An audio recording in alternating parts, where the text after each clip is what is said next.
कर लो आज ही, कल का पता नहीं।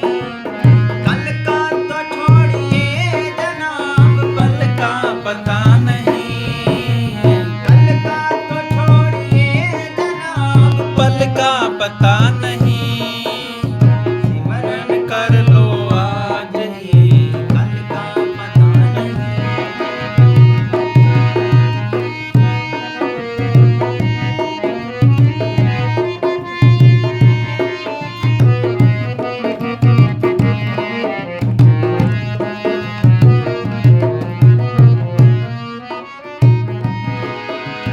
आने से पहले मौत के खुद को संभाल ले। आने से पहले मौत के खुद को संभाल ले। टूटा जो पत्र डाल से फिर वो लगा नहीं। टूटा जो पत्र डाल से फिर वो लगा नहीं। ये शब्द पूज्य वकील साहब जी बाबा जी बहुत बुलाया करते हैं, आखिरी दिनों में चले हैं। वो कहते हैं सिमरन कर लो, मालिक की भक्ति कर लो। जैसे आम कहते हैं अभी माला फेर लो, मगर वो कह माला तो बुढ़े फेरे हक रह के, अभी माला फेरने की उम्र थोड़ी है। हम यही जवाब देते हैं ना, बुढ़ा होए ना पहले चला जाए फिर असली काम तो रह ही गया। जैसे फर्ज करो मकान बनाते हैं, बना के कुछ बना लिया कि बाकी बाद में कर लांगे, बाद में तो बाद में रह गया वो, आज करा कल करा आज करा, होता ही नहीं। अरे नहीं कह चाहे कर जो लेना पड़ा भाई, पूरा मकान तो पूरा करांगे। इसी तरह मेन काम तो है सिर्फ सिमरन करना, मालिक की भजन बंदगी करना। सिमरन कर लो आज ही, कल का पता नहीं। कल का तो छोड़िए जनाब, पल का पता नहीं। पल 1 मिनट का भरोसा नहीं है। कोई भी चीज़ है खरीदते हैं, उसकी गारंटी लेते हैं दुकानदार, गारंटी कह लो वारंटी, भाई बदल देंगे अगर हो गई। मगर आदमी की बिल्कुल ही गारंटी नहीं। वारंटी तो क्या होनी है, के बदलेंगे, जब मर गया तो के बदलेंगे उसका। तो फिर वो कहता है आने से पहले मौत के खुद को संभाल ले। मौत एक आखिरी दुश्मन है, उसने आना ही आना है। संभालना क्या है, सिमरन करना है, मालिक की बंदगी वो करनी है। टूटा जो पत्र डाल से, अभी ये फूल तोड़ के लाए हैं, इसको दोबारा लगा के दिखाओ, लग जाएगा उसके? जो पानी पुल के नीचे से निकल गया क्या वापस आएगा वो? जो गोली बंदूक में से निकल गई क्या वापस आएगी उसमें? पत्ता है, फूल है, टूट गया पेड़ से दोबारा नहीं लगता। जो सांस चला गया वो दोबारा नहीं आता। कोई बात कह दी तो कह दी वो। तो इसलिए कहते हैं अभी मौका है, मगर आदमी कहता है आज कहे मैं काल बजूंगा, काल कहे फिर काल, आज काल के बीच ही सब अवसर जासे चाल। आज काल करते करते उम्र बीत गई, मगर ये सारे काम रह गए बीच में। तो काल तो आपने सुना होगा, रावण ने करा था। रावण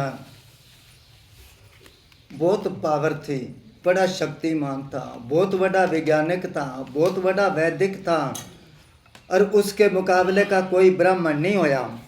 ये पुजारी लोग तो बात करना के रावण तो के राक्षस था, कहते राक्षस था। तो फिर वो पंडित था, तो जितने पंडित था सारे राक्षसी हुए, फिर रावण एकला क्यों राक्षस था? विचार करने वाली बात है। अगर वो ब्राह्मण था तो फिर उसको राक्षस क्यों किया? चलो अपा तो मतलब लेना है कुछ ही हो। तो वो इतनी पावर थी, तो रावण ने मन में सोचा कि मेरे पास इतनी शक्ति है तो मैं दुनिया के भले के लिए कुछ कर दूं। तो उसने 5 बातों का ऐलान करा। सबसे पहले तो स्वर्गों में पेड़ी लगा दूंगा मैं। दूसरा काम करूंगा, आग में से धुआं ख़त्म कर दूंगा। आग बालते हैं ना, धुआं आता है, धुआं नहीं होएगा। तीसरा काम करूंगा, सोने में सुगंधी आया करेगी, ऐसा कर दूंगा। एक तो सोना है कीमती और उसमें खुशबू आए तो और भी कीमत बढ़ गई। चौथा काम करूँगा, पानी पर से काई खत्म हो जाएगी।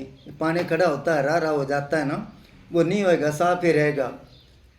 और पांचवा खास काम कौन सा करूँगा, ऐसा दुनिया पर कानून बना दूंगा, ला बना दूंगा, जो बाप से पहले बेटा नहीं मरेगा।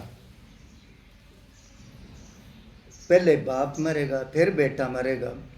रोज ही कहता ये काम कल करांगे, अगले दिन कहता कल करांगे, अगले दिन कहता कल करांगे। कल कल करते करते रावण मर गया, ये सारे काम रह गए बीच में। तो कबीर साहब कहते काल करे सो आज कर, आज करे सो अब, और पल में परलय हो जाएगा, फिर करेगा कब। सिमरन कर लो आज ही, कल का पता नहीं, कल की तो छोड़िए जनाब, पल का पता नहीं। हाँ जी। आने न दीजिए कभी इस दिल में शक शुबा, आने न दीजिए कभी इस दिल में शक शुबा। ये मर्ज ला इलाज है इसकी दवा नहीं, ये मर्ज ला इलाज है इसकी दवा नहीं। हाँ में कहावत है ना, कभी वहम की कोई दवाई नहीं। वहम हो जाए जिसको, कहते हैं 4 आदमी थे, वो गरीब आदमी थे, गाँव में चल पड़े कहीं पैसा कमा के लावांगे। अब पैदल चलते चलते रात हो गई, उनको हो गई तो किसी के घर रुक जावांगे। पहले ऐसा था राजस्थान में, तो अब भी कई जगह लिखा हुआ पढ़ा है मैंने, अतिथि देवो भव। अतिथि कोई मुसाफिर, वो जब आ जाए उसको देवता का दर्जा देते थे, भी सेवा का मौका दिया। किसी के घर कोई पानी मांग लेता तो अपने आप को किस्मत वाला समझता था, भाई उसको भगवान का रूप समझते थे पहले ऐसे।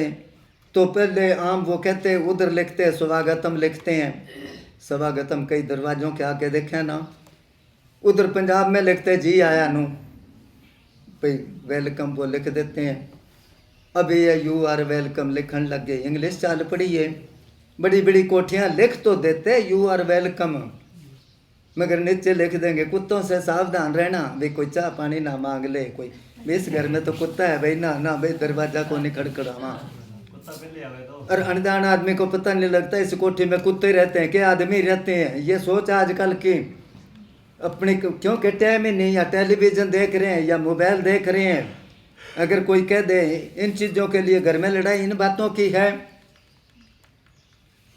तो इसलिए वो कहते शक, जिस घर में शक होने लग गया, अगर आदमी घरवाली पर शक करता है या घरवाली आदमी पर शक करती है तो वो घर चलते नहीं। विश्वास पर बड़े बड़े बिजनेस चलते हैं। वो कहता है आने ना दीजिए कभी दिल में शक शुबा, शक ना कर। तो वो 4 आदमी चले, उनके घर चले गए। बुढ़ी थी एकली, देख के खुश हुई भी आज तो सेवा का मौका मिल गया। उनको खाट बिछा दी, उसने खीर बनाई, हलवा बनाया उनके लिए, रोटी बनाई और उनको खुआ दी, वो सो गए। वो तो अंधेरे ही उठ के और चले गए क्योंकि आगे जाना था। और बुढ़ी ने जब वो पतीला धक के बोले देगची, देगची जिसमें खीर बनाई, वो जब देखी तो उसमें छिपकली। बुढ़ी ने कहा हो बड़ा पाप लग गया, छिपकली वाली खीर खुआ दी, छिपकली में जहर होता है, और वो तो मर गए हो गए। अब वो बहुत पछताई भी मैं के सेवा करी, पाप लगेगा मेरे को। तो 1 साल तक वो पछताती रही भी मालिक कैसे बख्शेगा, मैं 4 आदमी मार दिए छिपकली वाली खीर खुआ के। अब वो चारों गए आगे, मजदूरी करी, 1 साल पैसा कमाया, वापस घर आने लगे। तो मैंने मैं सोचा उस माता ने बहुत अच्छी सेवा करी थी, उसके पास ही रात रुकांगे। जब वो चारों गए, देखते ही बुढ़ी कहने लगी तुम तो जिंदा हो। वो क्या मरना क्यों था हमने? क्या नहीं, उस दिन आपको छिपकली वाली खीर खुआ दी थी मैं। तो 3 कहने लगे हैं छिपकली वाली, इतना कहते मर गए वो। 1 साल कुछ नहीं होया। अरे एक ने सोचा जब 1 साल में नहीं मरा तो अब मैं के मरूंगा, वो जिंदा रह गया। इसको कहते हैं वहम की बीमारी या शक की बीमारी। ये मर्ज भाई, ये बीमारी लाइलाज, भाई इसकी कोई इलाज नहीं है, इसकी दवा नहीं। हाँ जी। होगी कबूल ना कभी हरगिज वो बंदगी, होगी ना कभी हरगिज वो बंदगी। जिक्रे खुदा तो है मगर खौफे खुदा नहीं, जिक्रे खुदा तो है मगर खौफे खुदा नहीं, जिक्रे खुदा तो है मगर खौफे खुदा नहीं। सिमरन कर लो आगे आगे हो जाओ आप, आगे आगे हो जाओ। पता नहीं। होगी कबूल ना कभी। आप कितना ही दान करो, पता नहीं कोई किताब में लिखे है, वो पढ़ा है, किसी फिल्म का है शायद, तो लाख करो तुम पूजा, तीर्थ करो हजार, दीन दुखी को ठुकराया तो सब कुछ है बेकार। सारी जायदाद दान कर दो गरीबों में, अगर किसी का दिल दुखाया तो मालिक नाराज है, क्योंकि सब बच्चे परमात्मा के हैं। आप किसी आदमी को सोने का कड़ा बना के दे दो और उसके बेटे को पीटते रहो, तो सोने के कड़े पर खुश होएगा कि वो नाराज होएगा? तो इसलिए वो कहते हैं अगर मालिक से मिलना है भगवान से, तो मिल पहले इंसान से। कैसे दर्शन देगा मालिक बिन पूछे दरबान से? दरबान कह लो, चौकीदार कह लो, चपड़ासी कह लो, पहरेदार कह लो। जब मालिक मिलेगा किसी आदमी के थ्रू मिलेगा। किस आदमी के? जिस आदमी के अंदर परमात्मा काम करता है। प्रभ जी बोले साध की रसना। वो मालिक किसी सेवक की कोई चीज़ खाता है, किसी आदमी के अंदर बैठ के खाता है। जब ये आँख खुल गई, नामदेव ने रोटी बना के रखी, कुत्ता आया लेके भाज गया, वो घी लेके उसके पीछे भाजा कि भगवान चौपड़ के खा ले, सुखी ना खा, मैं तो और बना लूँगा। आज कुत्ते के रूप में दर्शन देना आया है। जिनकी आँख खुल गई, होगे कबूल ना कभी हरगिज वो बंदगी। बंदगी कह लो, भक्ति कह लो, जिक्र खुदा तो है। जिक्र कहते भी सिमरन तो तू करता है, मर खौफ है खुदा ने। खौफ क्या? डर, मालिक का डर। एक फकीर ने लिखा है हरि डर, गुरु डर, जगत डर, डर करने में सार, रजब डरा सो उबरार गाफल खाई मार। डर के बगैर बच्चा पढ़ता नहीं। डर है थोड़ा सा, भी चोरी करेंगे तो सजा मिलेगी। डर है, मालिक का डर है। क्यों किसी का दिल दुखाएगा? क्यों झूठ बोलेगा? क्यों ठगी मारेगा? एक बार ठगी मार के किसी के पैसे दबा के खुश हो जाता है। ये नहीं पता समेत ब्याज आगे देना पड़ेगा। आम ही कहते अगले जन्म में दुख पाएगा।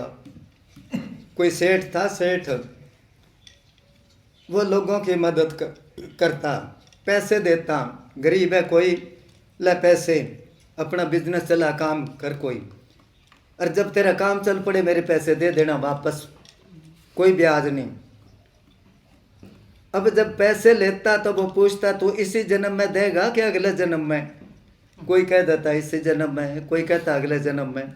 दो ठग थे, सोचा इसके साथ ठगी मारते हैं, अगला जन्म किसने देखा है? उसको जाके कहने लगे सेठ जी थोड़े पैसे चाहिए। कि ले जाओ भाई, कितने? 50,000। कब दोगे? कि अगले जन्म में। वो कहने लगा ठीक है। उसने लिख लिया, 50,000 दिए, अगले जन्म में देंगे। वो बड़े खुश हुए। अगला जन्म किसने देखा है? खूब ठगी मारी। अब चलते चलते रास्ते में रात को किसी के घर रुके, रोटी खा के जब सोने लगे, उस जमींदार के 2 बलद थे, बलद। वो आपस में बात करते हैं कि जमींदार बहुत काम लेता है, पूरा पेट भर के घास नहीं देता, ये भूखे रह जाते हैं, क्योंकि पिछले जन्म में कर्जा लिया था, अब वो देना पड़ता है हल चल के। एक बल्द कहने लगा मेरे तो 4 दिन रह गए, सारा कर्जा उतार दिया, 4 दिन बाद मर जाऊंगा मैं।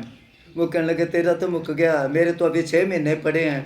अब दोनों बल्दों की बात सुन रहे हैं, वो पिछले जन्म में कर्जा लिया था और अब बल्द बन के उसके खेत में हल चलते हैं। और शायद कबीर साहब ने लिखे है कि पता नहीं, पुत्र बैल घोड़ा होए ऊँटा, 100 बिन दिए को नहीं छूटा। कर्जा दिया है तो उसका कर्जा देना पड़ेगा। अब वो 4 दिन रह गए, देखते हैं 4 दिन बाद मरता है कि 4 दिन बाद वो एक बल्द मर गया। अब वो घबरा गए, चलो अच्छा बिजली है नहीं,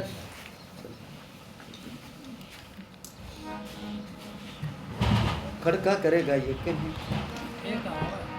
बिन ना लगाओ, फोन नीचे ना लगाओ, बात सुनने लगा। ये उठा दो, आगे हो, नीचे आ जाओ, आगे आ जाओ।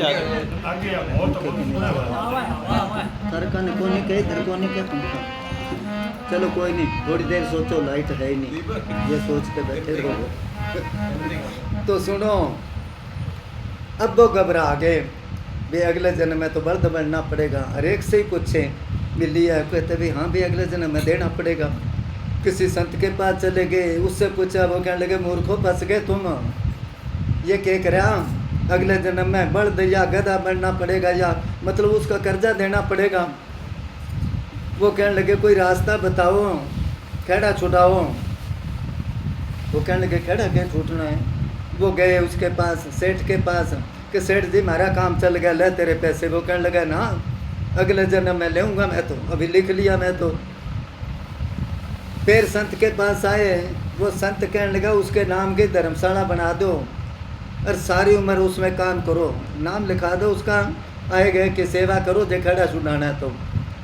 धर्मशाला बना के उस पर नाम लिख दिया उस सेठ का, और खूब सेवा करे, आए गए कि करते करते मशहूर हो गया, फलाने सेठ की धर्मशाला बड़ी है। उसने कहा मैं तो बनाई नहीं धर्मशाला, कि ना भाई, जब गया तो उसका नाम लिखा है।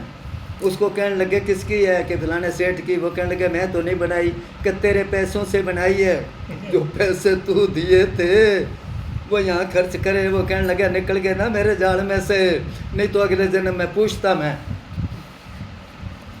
तो इसलिए किसी को दुख दिया है उससे दुख लेना पड़ेगा, जिसको सुख दिया है उससे सुख लेना पड़ेगा। ये एक कुदरत का, परमात्मा का एक कानून है। यहाँ कितने खुश हो जाओ, उससे ठगी मार ली, उसके वो कर लिए, नहीं, ये बदला, ये बदले के हिसाब से ही आप सारे रिश्तेदार बने हैं। जिसको पिछले जन्म में दुख दिया है उस परिवार में आके या बेटा बन के दुख देगा, या बाप बन के दुख देगा, या घरवाली बन के दुख देगी, या पति बन के दुख देगा। जिसको सुख दिया इसी तरह बदला उतार के चलता बनेगा वो। हाँ जी, होगा गुरूर के सिवा उस दिल में और क्या, होगा गुरूर के सिवा उस दिल में और क्या। इस दिल में इस जगत का सतगुरु बसा नहीं, इस दिल में जगत का मालिक बसा नहीं। अहंकारी होगा जिसने सिमरन नहीं किया, जिसने मालिक की भक्ति नहीं करी। कबीर साहब कहते हैं जैसे खाल लुहार की सांस लिए बिन प्राण। इसी तरह ही है। एक फकीर ने तो बहुत ही अच्छा लिखा है कि बैल बोल विधि न रचे, लगा दे दाढ़ी मूछ, अक्ल वही हैवान की, बिना सिंग बिन पूछ। दाढ़ी मूछ लगा दिया, आदमी कहने लगा हैवान कह लो, पशु कह लो, डांगर कह लो, बिना सिंग बिन पूछ और तो पशु की रहनी। सारे पशु वाले काम, बह मैथुन पुन आहार निद्रा सुननी और कहनी। कह गिरधर कवि राय चले न सुधी गैल, खाल तो लेकर आदमी की पहली पर है तो बैल। अगर मालिक की भजन बंदगी नहीं करता, सही काम नहीं करता, इसके अंदर दया भाव नहीं, तो अपा सारे ही 2 पैरों वाले पशु। हाँ, उनमें उसमें क्या फर्क है। एक दूसरी गली का कुत्ता दूसरी गली में चला जाए, सारे कुत्ते उसके पीछे पड़ जाएंगे, हमारी गली में कैसे आया। अगर आदमी इस तरह करता है तो कुत्ते में आदमी में क्या फ़र्क है। इसलिए कहते हैं ये काम कर लो, आदमी वाले काम कर लो। अगर मालिक की भजन बंदगी करता है, सही काम करता है, तो ये आदमी है। अगर भजन बंदगी करता है तो देवता है। देवता कहते हैं ना, देवता। मगर कोई संत मिल गया, उनसे रास्ता पूछ के करता तो देवताओं से ही बड़ा है ये। मानुष जन्म को रूप दुर्लभ जग माही है, देवन हु को कठिन प्राप्त नाही। देवी देवताओं को वो तरसते हैं भी आदमी का चोला मिले। सकल देवा के सारे देवी देवता यही बात मनोरथ नित करें, मनुष्य जन्म को पाए के भवसागर तरे। अब ये बात जचती नहीं, इसका अच्छी तरह खुलासा करता हूँ, सुनना गौर से। इलेक्शन जब होते हैं ना, तो गांव में से कोई आदमी खड़े हो जो बेशक वोटा में, टिकट ना मिले तो आज़ाद खड़े हो जाते हैं, होते हैं, पता ही है ये तो। मगर जो कोई नौकरी करता है, कोई जज है या कोई वो अफसर है, अगर उसने इलेक्शन लड़ना है तो पहले लिख के देना पड़ेगा मैं नौकरी छोड़ता हूँ, इस्तीफा देना पड़ेगा। इसी तरह वो भी अफसर है, देवी देवता, उनकी ड्यूटी है, वो ड्यूटी भुगता रहे हैं। तो इसलिए कहते हैं अगर तेरे अंदर अहंकार है, दोबारा बोल, होगा गुरूर के सिवा उस दिल में और क्या, होगा गुरूर के सिवा उस दिल में और क्या, जिस दिल में इस जगत का मालिक बसा नहीं। मालिक जगत का, जो सारी सृष्टि की पालना करता है, जो सारी सृष्टि कौन करता है? जिसने शिव ब्रह्मा विष्णु को भी बनाए। शिव ब्रह्मा विष्णु ये अफसर है, इनकी ड्यूटी है। ब्रह्मा पैदाइश करता है, विष्णु भगवान पालना करता है और शिव जी मारता है। ये तीन बड़े अफसर है, सारी सृष्टि को चलाते हैं। कोई चाहे विष्णु भगवान को मानता है चाहे नहीं मानता, क्या उसकी पालना नहीं करेगा? वो करनी पड़ेगी, क्योंकि उसकी ड्यूटी है। ये तो अपा मानते हैं यहाँ हिंदू, कोई जानते ही नहीं कौन है शिव ब्रह्मा विष्णु। कोई अमेरिका वाले जानते हैं, ऑस्ट्रेलिया वाले जानते हैं, और देशों वाले जानते हैं, मुसलमान जानते हैं। वो एक पावर है, ताकत है। तो इसलिए कहते हैं सारी सृष्टि का जो मालिक है वो सबकी पालना करता है, क्योंकि सारे बच्चे उसके, अब सारे उसके बच्चे हैं। ये जात पात अपा लोगों ने बना ली, मालिक के घर कोई जात पात नहीं है। जैसा काम करने लगे वैसी जात बन गई। जो जात बाप की है वही बेटे की होएगी, जो जात परमात्मा की है वही आत्मा की होएगी। परमात्मा की कोई जात नहीं तो आत्मा की कैसे जात है? आत्मा परमात्मा से बिछड़ के आई है, इसलिए सबकी पालना करता है। जिस दिल में इस जगत का मालिक बसा नहीं, सारी सृष्टि का मालिक है। सारे अपा बच्चे हैं उसके, मगर जो उसकी भक्ति करता है वो उसका लाडला बेटा है। अगर उसके साथ कोई जास्ती करे तो परमात्मा बर्दाश्त नहीं करता, क्योंकि उसने सब कुछ, इज्जत बेइज्जती, दुख सुख सब कुछ मालिक पर घेर दिया। उसकी संभाल वो परमात्मा करता है, चाहे जंगलों में जाके बैठ जाए उसके साथ साथ है। चल बोल। धन धन सतगुरु तेरा ही आसरा, हाजिर नाजिर जिंदाराम तेरा ही आसरा। सतगुरु आए बन जा रहा आज हमारे साहिब आए बन जा रहा जी। सतगुरु आए बन जा रहा आज हमारे साहिब आए बन जा रहा जी। ऐसो अवसर तेरी ना आवे, मिले ना दूजी बारा जी। ओ ऐसो अवसर फिर नहीं आवे, मिले ना दूजी बारा जी। सतगुरु आए बन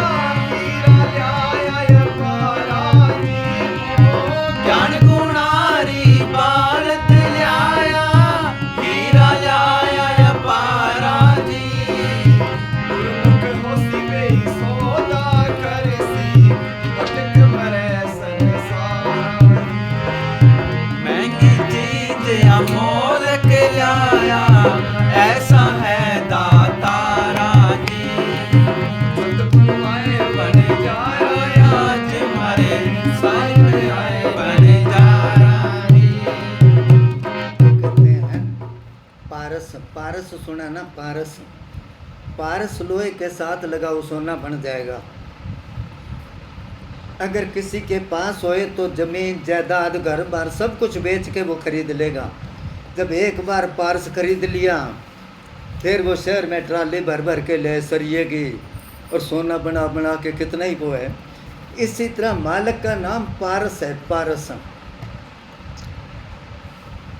ज्ञान गुणारी बाल्द लाया, हीरा लाया अपारा। हीरा, हीरे से भी कीमती वो चीज़, क्योंकि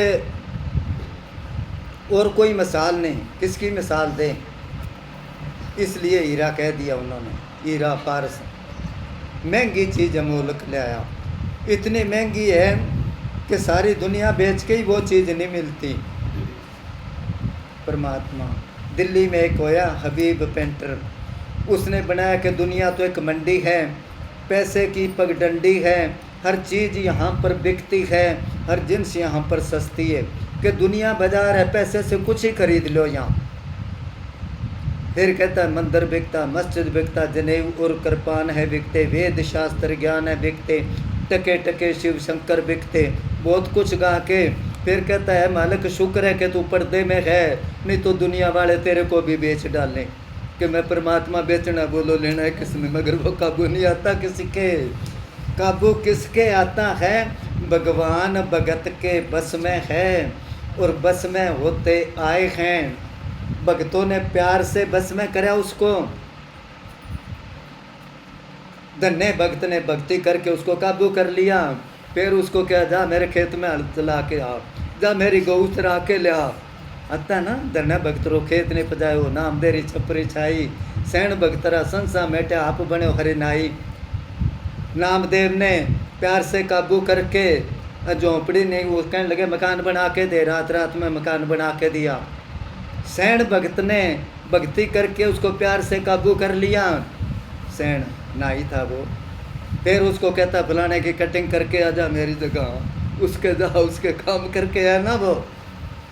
इसलिए बस वो प्यार का भूखा है, प्यार हमारे अंदर है नहीं। हम अगर मालिक से प्यार करते हैं तो मतलब के लिए उसकी भक्ति करते हैं, मालिक बेटा दे दे, पोता दे दे, बीमारी ठीक कर दे, नौकरी दे दे। वो कहता है ये तो मतलब का, ये तो सौदा हो गया, बानिया की दुकान पर जाके ले 10 रुपये की फलानी चीज़ दे दे। इसी तरह इतने की भक्ति करी होता है नहीं, ये कह मेरे को कुछ नहीं चाहिए, तू चाहिए सिर्फ। बड़े बाबा जी एक मिसाल दिया करते थे। एक राजा कोई दूसरे देश में गया, काम था उसको, काफ़ी दिन रहा। फिर अपने वजीर को भेजा, भी जा तू मेरे घर, मेरी रानियाँ हैं, उनसे लिखवा के ले उनको क्या क्या चाहिए। अब वो जब गया, किसी रानी ने कुछ लिखा, किसी ने कुछ, अपने अपने आइटम मंगाई उन्होंने। एक रानी के पास गया, रानी ने लिख दिया कि मेरे को कुछ नहीं चाहिए, तू आप आ जा।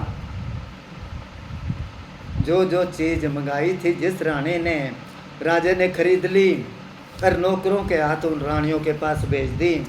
और आप वहाँ चला गया जिस रानी ने उसको बुलाया था।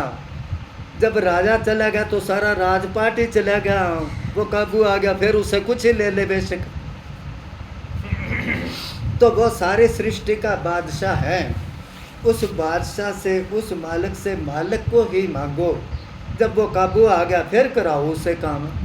अब पहले उससे काम कराने के सोचते हैं, काबू नहीं करते हैं। वो कहते नाम के व्यापारी आते हैं, बड़ी कीमती चीज़ लाते हैं, वो नाम वाली ज्ञान गुरानी बात लाया, हीरा तो लाया, महंगी चीज़ अमोलक लाया। ऐसा है दातारा। हाँ जी। प्रेम भक्ति री हाथ खोल दी, लाला मोती जवारा प्रेम भक्ति री हाट खोल दी, लाला मोती जवारा गुरमत होसी तेरी सोदा करसी, करे संसारा। अब इस संतों के पास कौन जाता है? अभी इन्होंने फ़ोन करा, मैं कहूँ उधर आवांगे, 10 मिनट हो जावांगे, कोई निकल के आए थे। इन्होंने कितनी जगह फ़ोन कराया होगा, तो चलो कुछ आ गया, कुछ का कोई नहीं टाइम भाई, नरमा चुगना ये नहीं आए। अगर यहाँ कोई बम्बई से आता ना, वो एक्टर फिल्मों वाले, चाहे किसी को फोन ना करे, यहाँ इतनी भीड़ हो जानी थी, जगह नहीं मिलनी थी।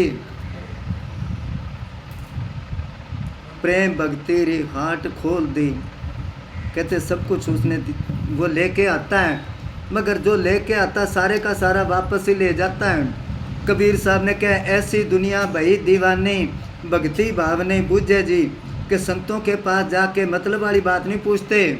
कोई आए तो बेटा मांगे यही गुसाई दीजिए जी, कोई आए दुख का मारा हम पर कृपा कीजिए जी, कोई आवे तो दौलत मांगे भेंट रुपया लीजिए जी। साचे का कोई गाहक नहीं, झूठे जगत पतीजे जी। कहें कबीर सुनो भाई साधु, अंधों को क्या कीजिए जी। हाँ दोबारा बोले। प्रेम भक्ति रे हाट खोल दी, लाला मोती जवारा जी। गुरमुख होसी पे सोदा करसी, भटक मरे संसार। गुरमुख अपा सारे मनमुख हाँ। गुरमुख वो है जो परमात्मा की रजा में राजी रहता है। गुरु नानक साहब सुने, सिखों के पहले गुरु थे वो। उनके पास एक बेखी साधु गया, रंगे कपड़े वाला। उसने क्या गुरमुख बताओ। गुरमुख क्या? जो मालिक की रजा में राजी रहने वाला। वो कहने लगे अहमदाबाद चला जा, वहाँ एक लालचंद नाम का मिस्त्री है, तो वो मालिक की रजा में राजी रहता है, तू जा उसके पास। जब वो गया तो वो जल्दी जल्दी बाज के सामान इकट्ठा कर रहा था।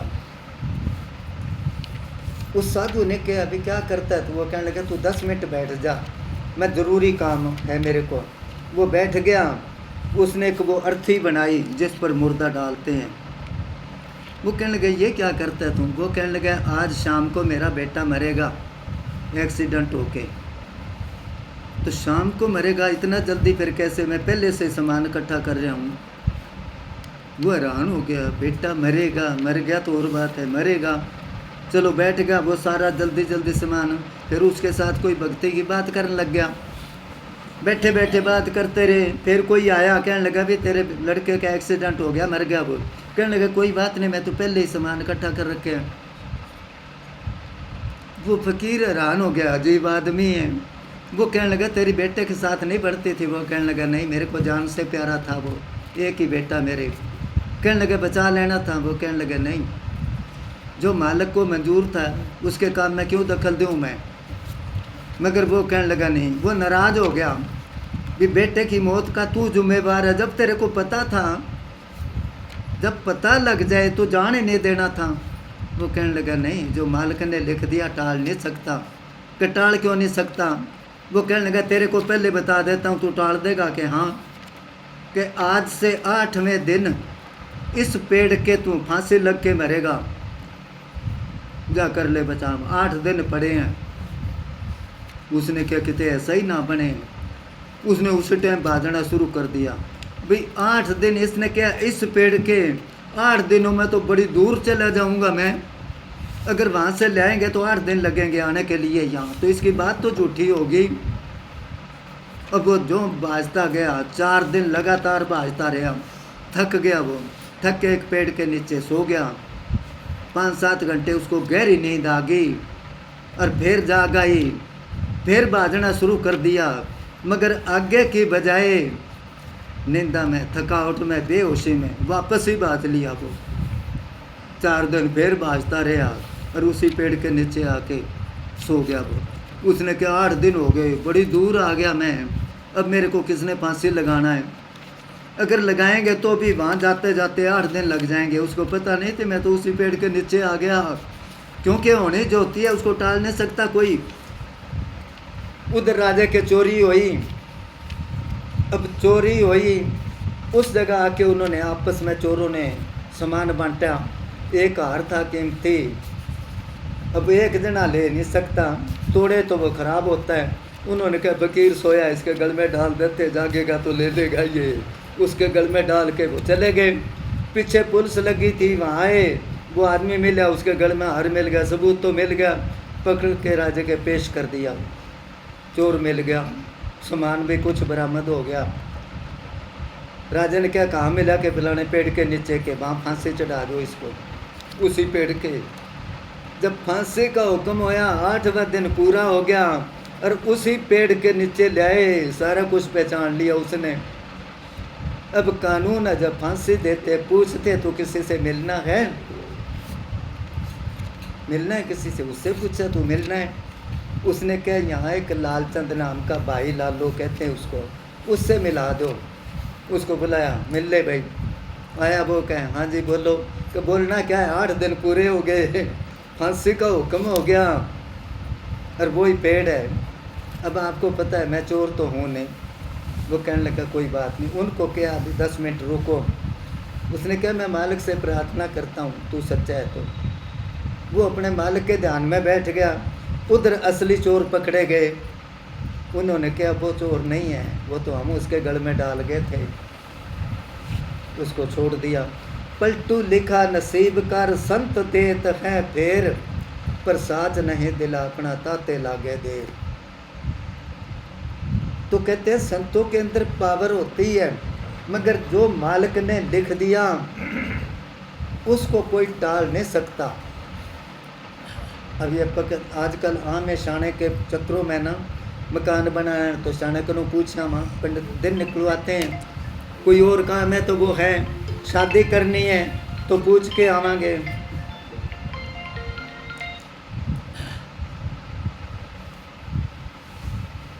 राजा दशरथ,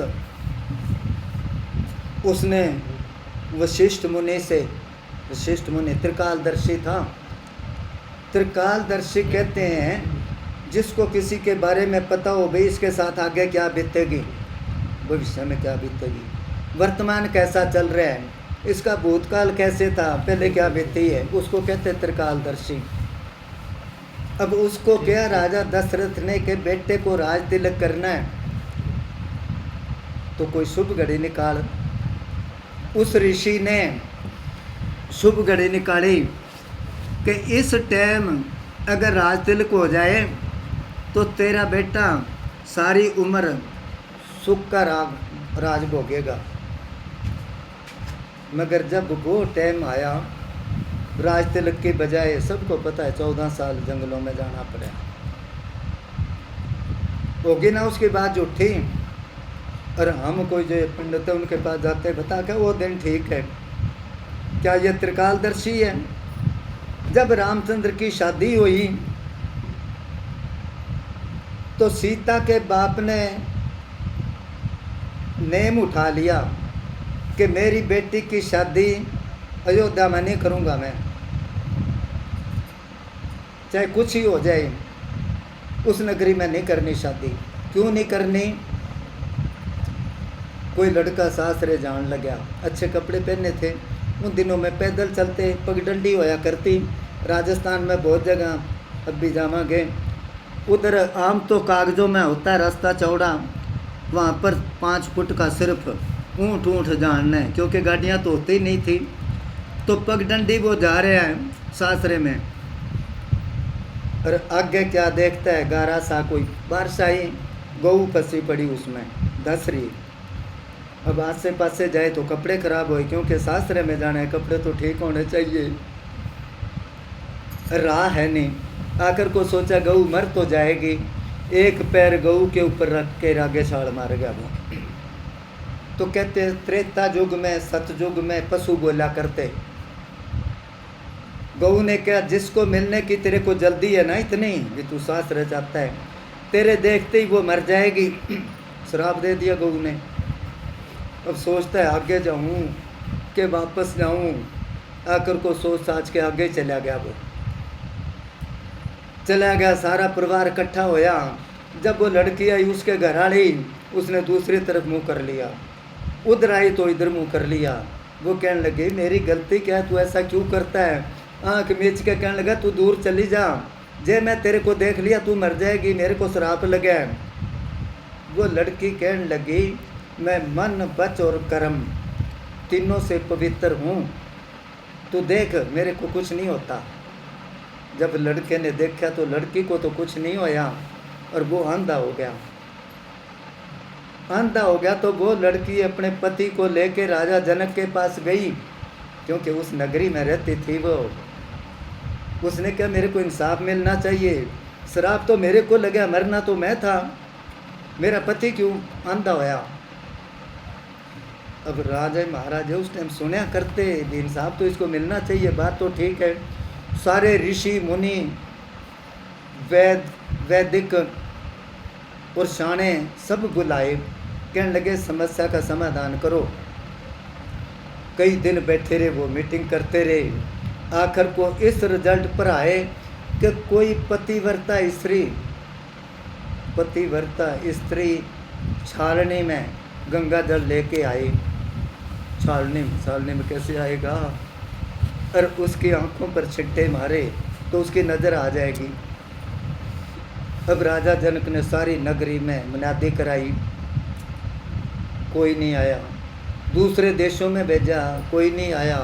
करते करते फिर अयोध्या में भेजा, वहाँ मुनादी करी। जब कोई बंगण थी सफाई कर रही थी, उसने जब ये मुनादी सुनी भी कोई पतिव्रता स्त्री छालनी में गंगा जल ला सकती है, वो कहने लगे मैं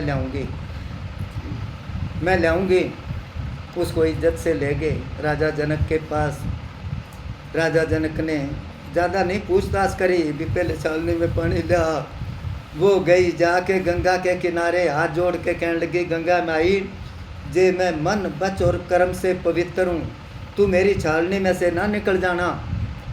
इतना कह के छालनी में पानी भर के ले आई वो, और उसकी आंखों पर छिट्टे मारे तो उसकी नज़र आ गई। जब राजा को पता लगा जनक को भी एक उस नगरी की एक बंगन इतनी पावर वाली है, उसने मन में सोचा वहाँ के लड़के भी ऐसे होंगे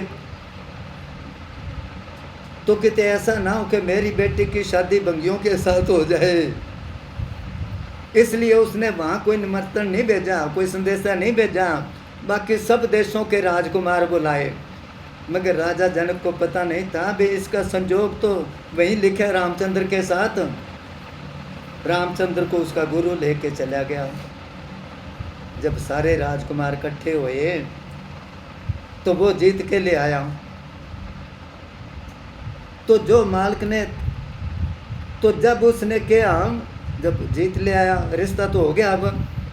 अब राजा जनक ने उसी ऋषि को कहा भी बेटे की शादी करनी है, दिन बता। उसने शुभ घड़ी निकाली भी इस घड़ी में इस टाइम अगर इसकी शादी हो जाए तो तेरी बेटी सारी ज़िंदगी सुख पाएगी। अब कह तो दिया उसने, मगर सबको पता है शादी हुई तो सुख पाई है कि जंगलों में धक्के खाती फिरी वो, और लोग ले गए उठा के सीता को। सबको ही पता है ना, अभी बातें कुछ ही बना लो कि वो तो राक्षस मारने के लिए गया था, ऐसे गया था। तो जो मालिक ने लिख दिया, फिर किसी ने शिकायत करी भी तेरी दोनों भविष्यवाणी गलत होगी, ऋषि को कहा। फिर वो कहता है सुनो भरत भावी प्रबल, बिल्क कहूँ मुनिनाथ, हान लाभ जीवन मरण, यश अपयश विधि हाथ। हान लाभ नफा नुकसान, जमना और मरना, यश अपयश क्या, इज्जत और बेइज्जती, ये सब मालिक के हाथ में है।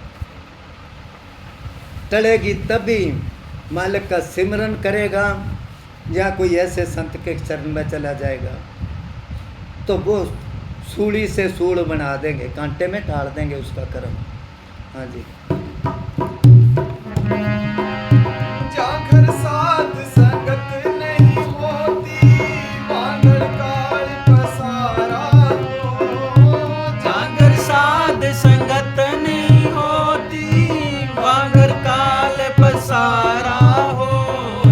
आठों पहरे उपाधि रहती, जाने जम के द्वारा।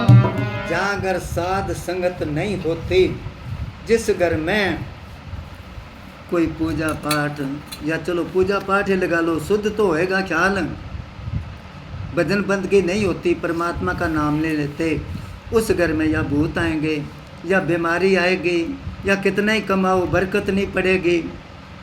जहाँ घर साध संगत नहीं होती ता घर काल पसारा हो, आठों पैर उपाधि रहते।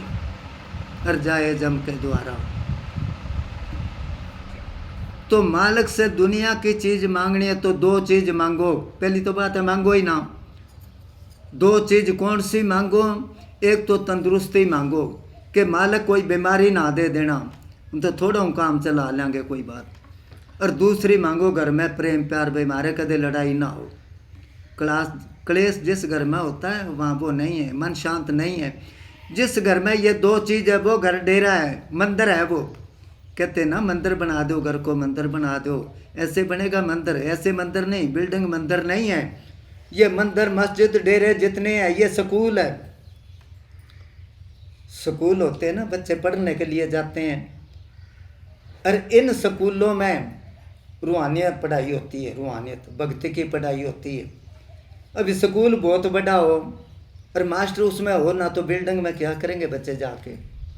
मास्टर चाहे पेड़ के नीचे बैठा है तो वो स्कूल ही है। तो ये धर्म स्थान तो बहुत अच्छे अच्छे बन गए हैं। और इसमें जो मास्टर हैं ये पहले बनाए संतों ने, उसमें होता था आचार्य। आचार्य समझते हो किसको कहते हैं? जिसका आचरण शुद्ध हो। जैसे इंग्लिश में करेक्टर कहते हैं, करेक्टर चाल चलन, उसको आचार्य क्या करते। अब मास्टर तो बैठ के बहुत कहते, कोई मंत्री बन गया, गरीब घर का था, मंत्री बन गया, वो शिक्षा मंत्री बना दिया। मैं सोचा फ़ायदा उठा लेते, 5 साल तो है। अब रिश्तेदारों को, यारों दोस्तों को मास्टर बना दिया, किसी को प्रिंसिपल बना दिया। सारे डांगर चराने वाले पढ़े लिखे तो है नहीं, स्कूल बना के बिठा दिया उनमें। बच्चे जाए खेल के आ जाए, पढ़े तो है नहीं थे, मास्टर पढ़ाए क्या उनको? कुर्सी पर बैठे महीने वाले दिन तनख्वाह मिल जाए। किसी ने शिकायत लगाई भी बच्चों की पढ़ाई नहीं होती। अब कोई निरीक्षक गया, देखा तो सही, मास्टर कुर्सी पर बैठा है और बच्चे खेल रहे हैं। क्लास में बैठे एक बच्चे को उठाया, सवाल पूछा निरीक्षक ने, भी शिव जी का धनुष किसने तोड़ा था? मास्टर ने बताया तो बताए। वो कहने लगा मैं कौन नहीं तोड़ो, मन को नहीं पता करो, मैं तो कई दिनों वहाँ जाया हूँ स्कूल। वो मास्टर की तरफ देखा, अभी क्या पढ़ाते हो? अब पता मास्टर को भी नहीं था, उसने जाके 2 डंडे मार दिए कि शरारती है जी, इसने ही तोड़ा होगा। उसने कहा मास्टर भी मूर्ख है। प्रिंसिपल के कमरे में गया, कहने लगा क्यों बच्चों का भविष्य खराब कर रहे हो? मैं बच्चे से पूछा शिव जी का धनुष किसने तोड़ा है? वो कहता मैं नहीं तोड़ा। और मास्टर कहता है इसने तोड़ा के ये पढ़ाते हो? वो कहने लगा जी टूटने वाला टूट गया, चंदा इकट्ठा करके और बनवा देंगे, बात को खत्म करो। तो आजकल के जो धर्म स्थानों में बैठे ऐसे साधु संत हैं, साधु संत अपने को जार नहीं करते, वो तो चुप ही रहते हैं। मगर कितना ही चुप रहो, जिसके अंदर मालिक की भक्ति है वो उसकी सुगंधी। कबीर साहब ने क्या, भक्ति करे पताल में और प्रगट होए आकाश। कबीर 3 लोक में छुपे ना हर का दास। तो भक्ति करने का तरीका वो बताएंगे जिन्होंने भक्ति करी है। जिस घर साध संगत नहीं होती, घर घर में क्लेश रहता है ना। इसीलिए पहले एक जना कमाता था और बड़े बड़े परिवार होते थे और बाकी आराम से खाया करते। अब सारा परिवार खप खप के मरता है। किसी को पूछो खर्चा ही पूरा नहीं होता। क्यों नहीं पूरा होता? पता नहीं चलता। टैंकी ऊपर से पानी आ रहा है और नीचे टूटियाँ खुली है, साथ के साथ निकलता जाएगा तो उसमें इकट्ठा कैसे होएगा? अगर बरकत है तो भक्ति में बरकत है। हाँ जी, हो जो या छाया में हो जो है, धूप आ गई।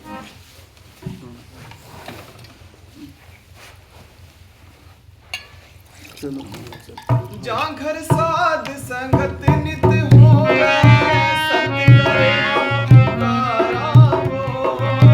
जहाँ घर साध संगत नित होवे, सत करे पुकारा हो। आठों पैर सोलवा साजे, जाए सतगुरु द्वारा हो। आठों पैर सोलवा साजे, जाए सतगुरु द्वारा।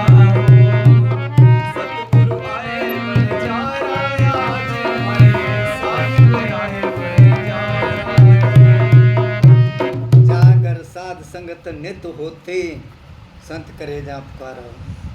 जिस जगह पर फर्ज करो तारे इलाका होता है ना, इधर उधर से बादल आके वहाँ बरस ही जाता है। और जहाँ कुछ पंजाब में तो कहावत है कि सरबे था मीह पैंदा है, भीतर इलाके में बारिश होती है, तो उस जगह पर हैं साधु संत आते रहते हैं। उनको देख के वो खुश होता है गृहस्थी भी, चलो सेवा का मौका मिला। आठों पैर 16वां साजे का मतलब क्या? कबीर साहब ने लिखा है सदा दिवाली साध के, और आठों पैर त्योहार। अपने तो साल बाद आती दिवाली, उनके रोज ही दिवाली है। उनके दिवाली आते नए कपड़े पहनते खुश फिरते हैं ना, वो संत मालिक की खुशी में खुश ही रहते हैं। राजी है हम उसी में जिसमें तेरी रजा है। बोल। चलो ਸਾਹਿਬ ਕਬੀਰ ਮਿਲਿਆ ਗੁਰੂ ਸਿਮਰਤ विण जिया अति बारा हो, ਸਾਹਿਬ ਕਬੀਰ ਮਿਲਿਆ गुरु सामर्थ ਬਿਨ ਜਿਆ अति बारा हो।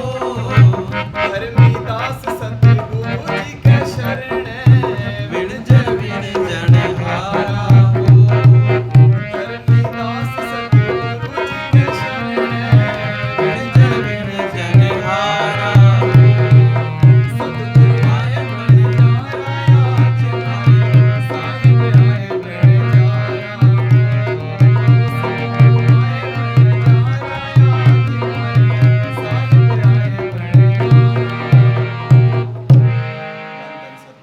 चलो बोल बोल। हाँ, काम छोड़ के तो नहीं आए, कितने कह दो मैं तो बेला। हाँ चलो बोल बोल, कोई बोलो।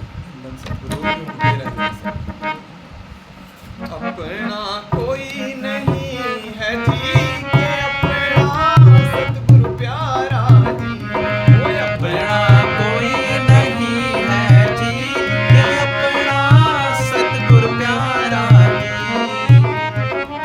सतगुर प्यारा जी अपना कील साहिब जी ओ सतगुरु प्यारा जी के अपना नेजर साहिब जी के अपना कोई नहीं है जी, के अपना सतगुर प्यारा जी।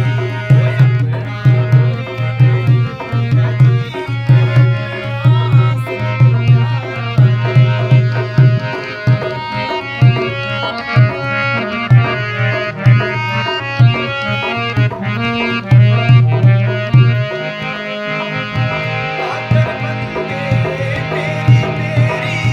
तन की परिभाषा ना कर बंदे मेरी मेरी तंदा की परिभाषा। जीवन तेरा ऐसे बंदिया जीवन तेरा ऐसे बंदिया, पानी बीच पतासा। अपना कोई नहीं है जी, के अपना सतगुर प्यारा जी।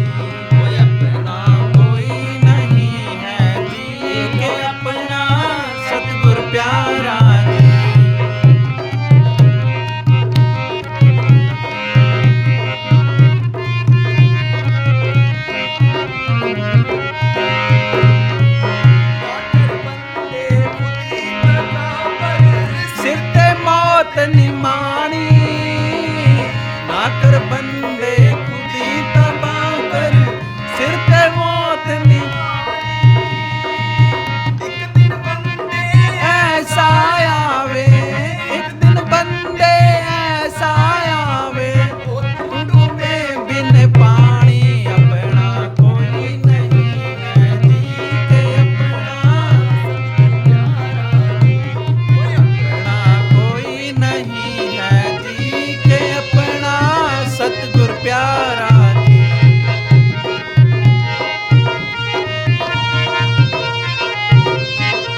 दिए में बाती जगमग। दिए में तेल होता है तो रोशनी है, तेल खत्म होया और बाती खत्म होगी, फिर बस अंधेरा हो गया।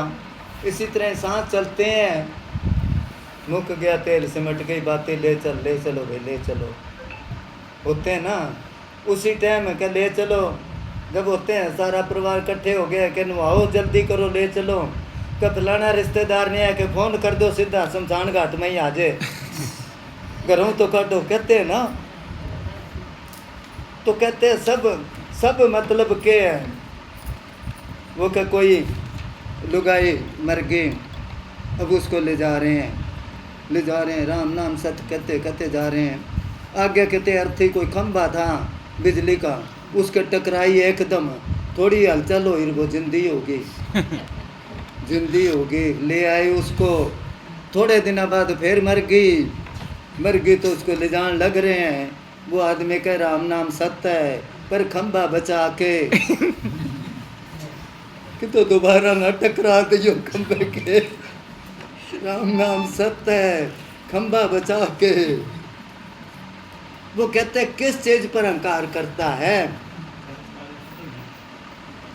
सब अभी क्या था कबीर साहब कहते तुम देखो रे लोगो भूल भलैया का तमाशा, ना कहू कि बहन भाणजे ना कहू कि माता। भूल भलैया का तमाशा है, इसमें रहते हुए भक्ति करनी है।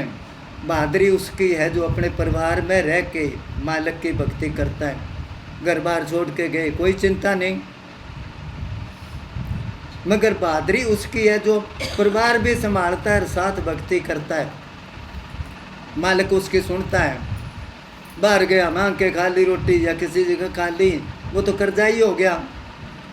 2 भाई थे, एक तो चला गया भक्ति करने के लिए, 12 साल से घर आया वापस, कुछ मंत्र सीख ले उसने, करा माँ सीख ली। और दूसरा अपना उसके बच्चे थे, 2-3 बेटे हो गए और वो अपना खेती का काम करें। वो घर गया तो आपके भाई के घर वाले को कहने लगा भी मैं मिलना है मेरा भाई के खेत में, वो तो कब बुला के ला उसको। वो कहने लगी रास्ते में नदी है कैसे जाऊँ मैं। उसने थोड़ी बबूती दे दी कि ये खंडाते जाई और तेरे को रास्ता मिल जाएगा। उसने इसी तरह ही करा, जाके घर वाले को कहा तेरा भाई आया बड़ा करम आती है, मेरे को तो वो दिया था इतना आकर, और ऐसे करके नदी पार करी। वो कहने लगा मैं काम करता हूँ, उसको कह दे मिलना है तो शाम को आऊँगा मैं घर, अब टाइम नहीं मेरे को, मैं जाऊँ कैसे। उसने हल्की माटी थोड़ी निकाल के दे दी, ले ये छिड़कते जाना, उसको राह दे दिया उसने। घर जब आया तो बैठ गए, अब वो बढ़ाई करने लग गया, मैं ये मंत्र सीखा, मैं पानी पर चल सकता हूँ, मैं ऐसा कर सकता हूँ। तू क्या सीखा। वो कहने लगे तू मंत्र सीखा है, अब तो यहाँ बैठे हैं, पानी का लोटा मंगवा दे घड़े में से। वो कहने लगे ऐसे पानी का लोटा कैसे आएगा, कि मैं मंगवाऊँ कि मंगवा। बेटे को आवाज़ लगा इधर आ, पानी का लोटा ला भर के, ला के दे दिया। तेरी भक्ति बढ़ी कि मेरी भक्ति बढ़ी। तो जितने भी संत हुए हैं, कबीर साहब गृहस्थी हुए हैं, संत रविदास गृहस्थी हुए हैं, गुरु नानक साहब के 2 बेटे थे, मतलब है जितने भी संत हुए हैं सब परिवार वाले हुए हैं। जो घर बार छोड़ के चले गए, उनकी जीवनी उनका इतिहास पढ़ के देखो, कोई कामयाब नहीं होया। इसलिए कहते भक्ति कर ले, नहीं तो जितने दिन सांस है भाई इतने दिन है, मुक गया तेल सिमट गई बाती, फिर ले चल फिर के बनना है। हाँ चलो करो।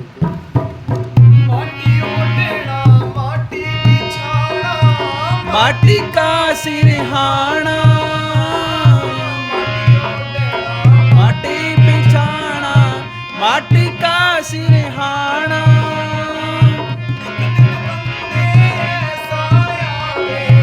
एक दिन बंदे ऐसा आवे, माटी में मिल जाना। अपना कोई नहीं है जी के अपना सतगुर प्यारा जी, कोई नहीं है जी अपना सतगुर प्यारा जी।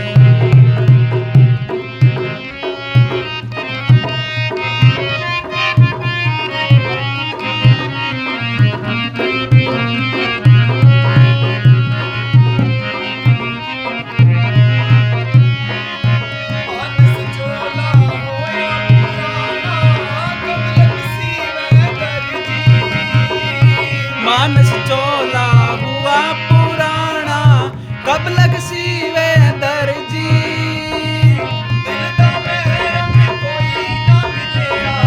दिल दा महरम कोई ना मिलिया, जो मिलिया सो गर्जी। अपना कोई नहीं है जी के अपना सतगुर प्यारा जी।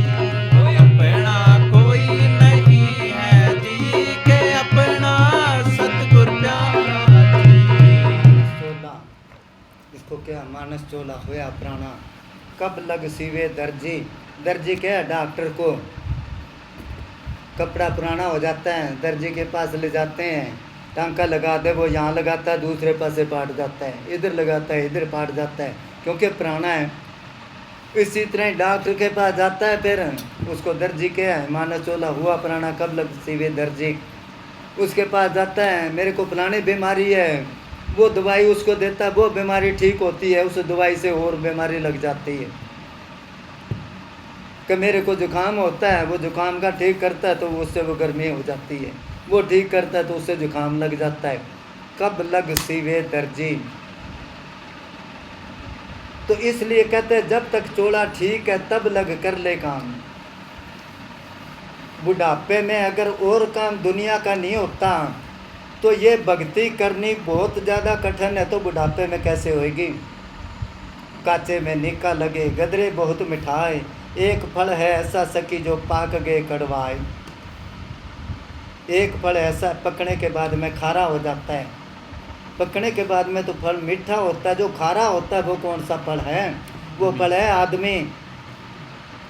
बूढ़ा हो गया, घर वालों को ही अच्छा नहीं लगता, दूसरे को किसको अच्छा लगना है। काचे में निक्का, छोटा बच्चा होता है रेक ही उठा लेता, चाहे किसी का बच्चा बड़ा प्यारा है, जवान भी लगता है, बूढ़ा लगता है किसी को। और कबीर साहब कहते हैं अब मारो चरखो यो पुरानो, दर्दियों खून है मैं जचा के, चरखो खूब बने हो रंग लाके।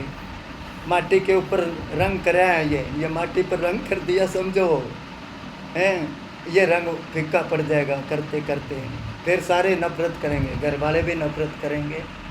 चलो।